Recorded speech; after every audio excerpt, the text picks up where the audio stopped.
آل India alliance نے متنازع وقف ترمیم بل پر مکمل بحث کرنے اور پارلیمنٹ میں اس کے خلاف ووٹ دینے کا فیصلہ کیا ہے۔ یہ فیصلہ 1 اپریل کو اپوزیشن رہنماؤں کے اجلاس میں کیا گیا۔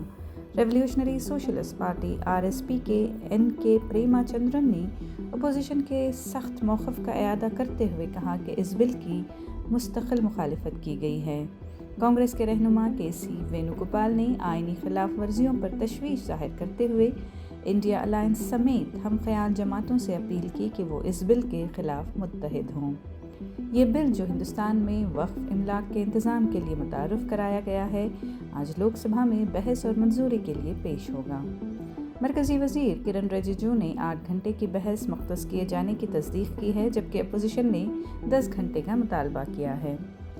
گزشتہ سال متعارف کرائے جانے کے بعد سے ہی اس بل پر شدید اختلاف کیا جا رہا ہے۔ بحث سے قبل بھارتیہ جنتا پارٹی اور کانگریس دونوں نے اپنے ارکان پارلیمنٹ کی یقینی حاضری کے لیے وپ جاری کیے ہیں۔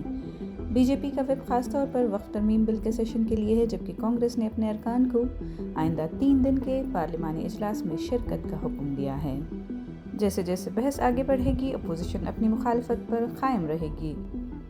موقف ہے کہ مجوزہ ترامیم آئینی اصول کے خلاف ہیں۔ آنے والے چند گھنٹے پارلیمنٹ میں نہ صرف اس بل کے مستقبل بلکہ ہندوستان میں وقف املاک کے نظم و نسق کے حوالے سے بھی فیصلہ کن ہوں گے۔ تازہ ترین اپڈیٹس کے لیے سالار ڈیجیٹل اردو کو لائک، کمنٹ، سبسکرائب اور شیئر ضرور کریں۔